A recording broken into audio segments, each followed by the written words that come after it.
देखिए अगला क्वेश्चन जो है हमारे पास वो भी सेम ही है, ऑलमोस्ट है ना, सिमिलर है। जैसा कि हमने पीछे एक क्वेश्चन अभी अभी ऐसे ही बनाया था, है ना। बस इसमें एक चेंज ये है कि ना यहाँ पे उसने एंड वर्ड दिया हुआ है ना। पीछे में हमने यही सेम टू सेम क्वेश्चन बनाया था, है ना। उसमें भी ऐसे ही बोला जा रहा था कि probability that A will solve a particular problem is 2/3। वहां पे 2/3 नहीं दिया गया था, वहां पे कुछ और प्रोबेबिलिटी दिया गया था। तो बस मैंने इस डेटा को बदला, पर मोर और लेस जो स्ट्रक्चर है क्वेश्चन का वो तो सेम है कि भाई ए से क्वेश्चन बन जाए, है ना, उसका प्रोबेबिलिटी दे रखा था। बी से भी क्वेश्चन बन जाए या प्रॉब्लम बन जाए, उसका भी प्रोबेबिलिटी दे रखा था, है ना। उसके बाद वो पूछ रहा था what is the probability that the problem is solved either by A or by B, है ना। Either by A or by B, उसने और वर्ड यूज किया था, ठीक है। तो जब और वर्ड यूज किया था तो मैंने आपको बताया था उसका फीलिंग क्या है एंड हम लोग उस क्वेश्चन को किस तरीके से सॉल्व कर सकते थे, है ना। बहुत डिटेल में हमने बातें की थी कि कैसे हम लोग, है ना, नॉर्मल एडिशन थ्योरम लगा के भी उसको बना सकते थे, एंड अगर एडिशन थ्योरम नहीं भी लगाते तो हम लोग फीलिंग के साथ अगर चलते तो किस तरीके से उसको सॉल्व किए होते। पर देखिए अभी हमारे पास ना और वर्ड तो नहीं है ना। अभी उसने बोला कि भाई what is the probability that both A and B can solve the problem, ठीक है। तो ये चेंज है इस क्वेश्चन में as compare to the previous question, है ना। एंड वर्ड का यूज हुआ है। तो देखिए आपको पता हो, है ना, एंड जब हम लिखते हैं इसका फीलिंग क्या है ये आपको पहले पता हो। जैसे मैंने और का समझाया था उसी तरीके से अभी एंड यूज्ड है, तो मैं एंड का आपको एक बार बता दूं फिर से कि एंड वर्ड का फीलिंग क्या होता है। तो देखिए जब भी मैं ऐसे बोलता हूं ना कि मुझे ए चाहिए एंड बी चाहिए, कभी भी मैं आपको बोलता हूं मुझे ए चाहिए एंड बी चाहिए, इसका मतलब है मुझे compulsorily both A and B चाहिए, है ना। सिर्फ ए मिल जाए तो काम नहीं होगा, सिर्फ बी मिल जाए तो काम नहीं होगा, मुझे ये दोनों के दोनों कंपल्सरीली चाहिए, है ना। तो ये होता है एंड वर्ड का मीनिंग कि कंपल्सरीली बोथ, ठीक है। किसी एक के मिलने से काम नहीं होगा, दोनों के दोनों ही चाहिए। अब देखिए कभी भी अगर एंड वर्ड यूज्ड है तो चलो इसका मतलब तो हमने समझा। तो एंड वर्ड को ना इस चैप्टर में हम इंटरसेक्शन से भी डिनोट करते हैं ना। ये सिंबल जो है ये इंटरसेक्शन का होता है। एंड वर्ड को हम लोग इंटरसेक्शन इस तरीके से सिंबल से डिनोट करते हैं। तो हम लोग, है ना, इन्हीं बातों को यूज करेंगे इस क्वेश्चन को सॉल्व करने के लिए। एंड एक और इंपॉर्टेंट बात जो आपको मालूम हो कि probability of A intersection B, दो इवेंट्स के इंटरसेक्शन का प्रोबेबिलिटी। अब देखिए इसका हमारे पास दो अलग अलग फॉर्मूला होता है ना। Probability of A intersection B जब मैं बोल रहा हूं तो इसके मेरे पास दो अलग अलग फॉर्मूले होते हैं। तो क्या है वो फॉर्मूले एक बार बात करते हैं कि देखिए इस क्वेश्चन के हिसाब से, इस क्वेश्चन के रेस्पेक्ट में अगर मैं बोलूं पर्टिकुलरली, तो मुझे तो यहाँ पे सबसे पहले ये समझना होगा कि पर्सन ए से प्रॉब्लम बन जाए या नहीं बने, इसका कोई लेना देना नहीं होगा कि पर्सन बी से भी प्रॉब्लम बन जाएगा या नहीं बनेगा, है ना। एंड वाइस वर्सा भी कि पर्सन बी से प्रॉब्लम बन रहा है या नहीं बन रहा है, इसका कोई भी लेना देना नहीं होगा कि प्रॉब्लम जो है वो पर्सन ए से भी बन जाए या नहीं बने।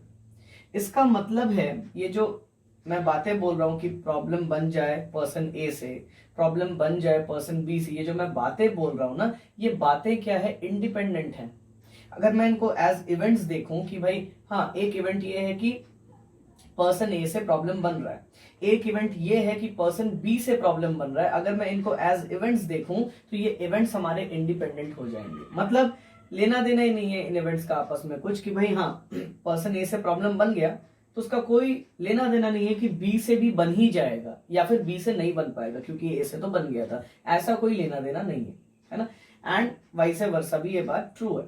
तो भाई इवेंट्स अगर इंडिपेंडेंट हैं हमारे, है ना, कभी भी अगर मैं दो इवेंट्स की बातें कर रहा हूं एंड दो इवेंट्स अगर हमारे इंडिपेंडेंट होते हैं तो ये फॉर्मूला हम इसका ऐसे लिखेंगे कि उनके इंटरसेक्शन के प्रोबेबिलिटी का फॉर्मूला हम लोग लिखते हैं probability of A multiply probability of B, यानी कि जो इवेंट्स थे उनके इंडिविजुअल प्रोबेबिलिटीज का multiplication, and this is only the multiplication theorem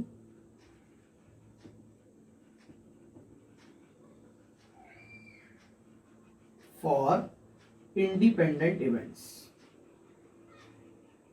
ठीक है, इंडिपेंडेंट इवेंट्स के रेस्पेक्ट में यही हमारा मल्टीप्लिकेशन थ्योरम का फॉर्मूला होता है। ठीक है, अच्छा अब जरा देखिए यहाँ पे इन बातों को हमें यूज करना है, तो कैसे हम यूज करेंगे।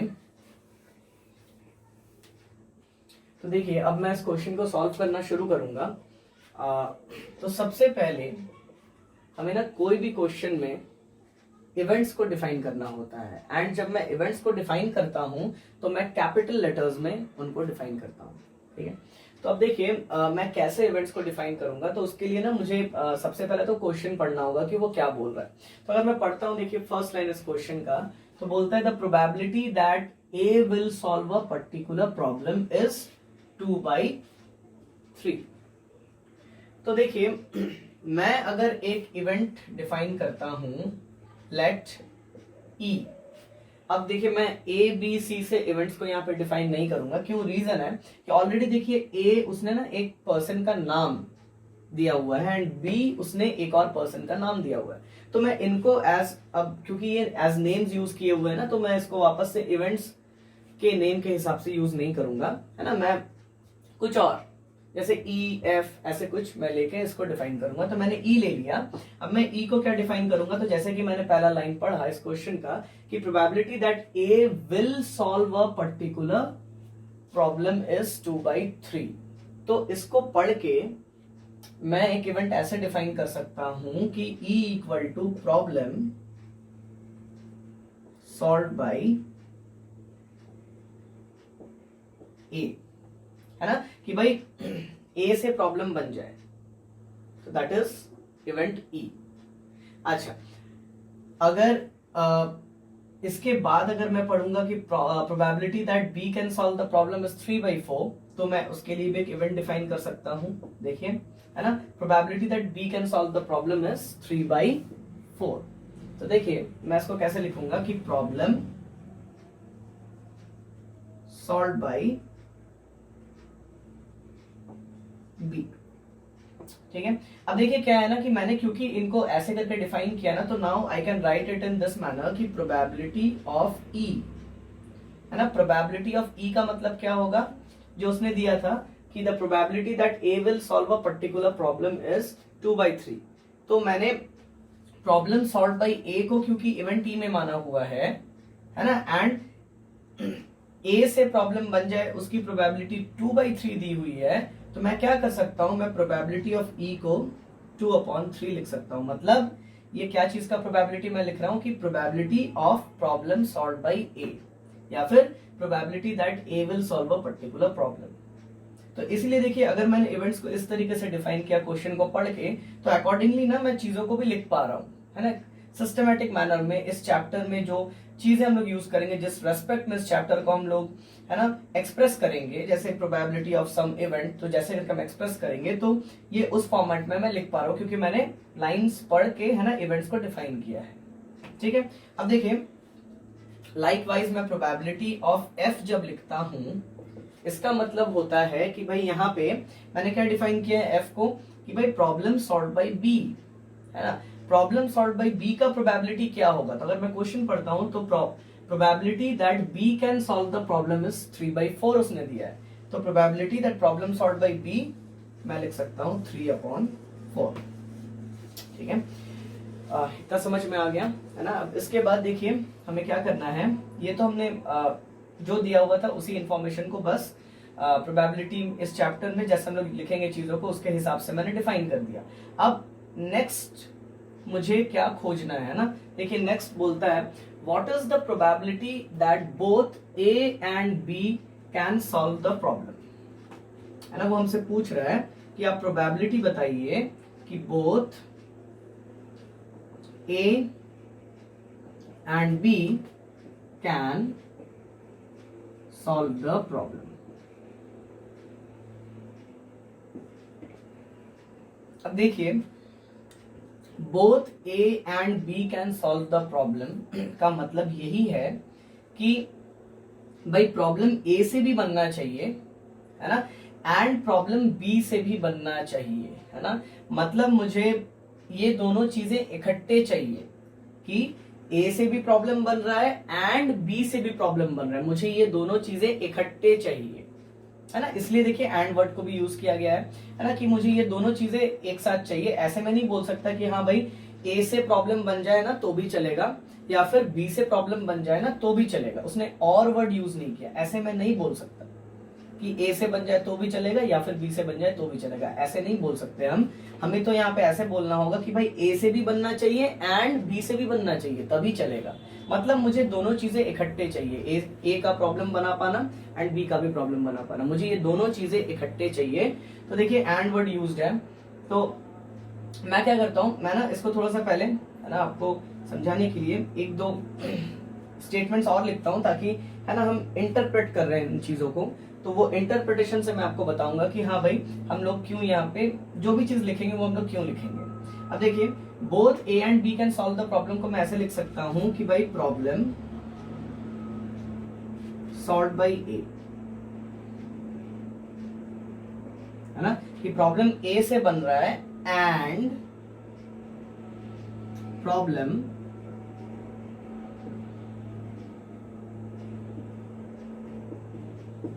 सॉल्व बाय बी, है ना, दोनों से प्रॉब्लम बनना चाहिए। तो problem solve by A and problem solve by B, इसका मतलब होगा both A and B can solve the problem. ठीक है, अब देखिए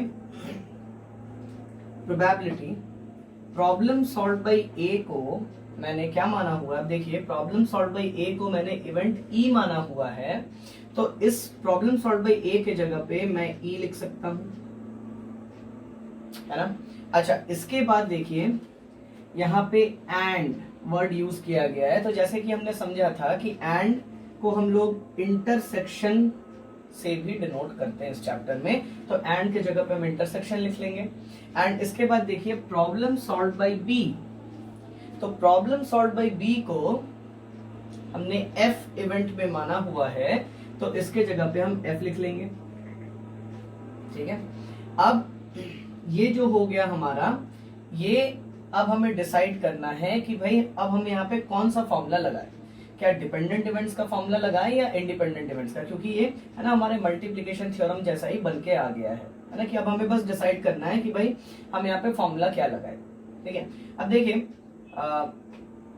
ई इंटरसेक्शन एफ, तो जैसे कि हमने बातें की थी कि ये जो ई इवेंट है एंड ये जो एफ इवेंट है ना, कि भाई प्रॉब्लम ए से बन रहा है, ई इवेंट हो गया, एंड एफ इवेंट क्या है कि प्रॉब्लम बी से बन रहा है। तो ये जो दोनों इवेंट्स हैं हमारे, है ना, ये इंडिपेंडेंट है। इंडिपेंडेंट है मतलब आपस में इंडिपेंडेंट है। इसका मतलब है कि भाई प्रॉब्लम ए से बन रहा है, इसका कोई भी लेना देना नहीं है कि प्रॉब्लम बी से भी बनेगा या नहीं बनेगा, या फिर प्रॉब्लम ए से नहीं बन रहा है, इसका भी कोई लेना देना नहीं है कि प्रॉब्लम बी से बनेगा या नहीं बनेगा, है ना, एंड वाइस वर्सा ना। तो ये बातें क्या है कि भाई इंडिपेंडेंट है ये इवेंट्स, की प्रॉब्लम ए से बन जा रहा है, इसका कोई रेलेवेंस ही नहीं है कि बी से भी प्रॉब्लम बनेगा, तो ये बातें इंडिपेंडेंट हैं। तो मैं क्या करूंगा, मैं ये डिसाइड कर पा रहा हूँ कि ये दोनों इवेंट्स जो हैं हमारे ई एंड एफ, ये इंडिपेंडेंट इवेंट्स हैं, एंड इंडिपेंडेंट इवेंट्स के रेस्पेक्ट में मल्टीप्लीकेशन थ्योरम होता है ना, या फिर इंडिपेंडेंट इवेंट्स के इंटरसेक्शन का प्रोबेबिलिटी होता है probability of event E multiply probability of event F, मतलब इन इवेंट्स के इंडिविजुअल प्रोबेबिलिटीज का मल्टीप्लिकेशन, इन इवेंट्स के इंडिविजुअल प्रोबेबिलिटीज का मल्टीप्लिकेशन। अब देखिए मुझे बस इसमें वैल्यूज को पुट करना है एंड मेरा आंसर मुझे मिल जाएगा। तो देखिए प्रोबेबिलिटी ऑफ ई, तो 2/3 ऑलरेडी गिवन है, तो मैं 2/3 लिख लेता हूं। ठीक, बीच में मल्टीप्लिकेशन है तो इनटू, ठीक है। अच्छा, प्रोबेबिलिटी एफ, प्रोबेबिलिटी एफ भी मुझे दिया हुआ है, दिस इज 3/4, तो मैं यहाँ पे 3/4 लिखता हूँ। एंड अब मुझे बस इनको सिंप्लीफाई करना है एंड मुझे मेरा आंसर मिल जाएगा। तो देखिए 3 से 3 हम कैंसिल कर सकते हैं, इसके बाद मेरे पास न्यूमरेटर में 2 बचेगा एंड मेरे पास डिनोमिनेटर में 4 बचेगा। ये भी कैंसिल हो सकते हैं, 2 1 2, 2 2 4। तो मुझे इस क्वेश्चन का आंसर 1/2 मिल जाएगा। आई होप है ना कि आपने समझा कि हमने किस तरीके से है ना चीजों को इंटरप्रेट किया यहाँ पे, है ना। हमने जो मल्टीप्लिकेशन थ्योरम भी यूज किया फॉर इंडिपेंडेंट इवेंट्स। तो इंडिपेंडेंट इवेंट्स हमारे क्या थे, एंड जब इवेंट्स इंडिपेंडेंट है तो मल्टीप्लिकेशन थ्योरम हम कैसे लगा रहे हैं, क्या मल्टीप्लिकेशन थ्योरम का फॉर्मूला है, एंड ये क्वेश्चन में जो चेंज था as compare to the previous question वो भी है ना आप समझे, है ना। सो अब हम लोग इसके बाद नेक्स्ट क्वेश्चन देखेंगे, है ना।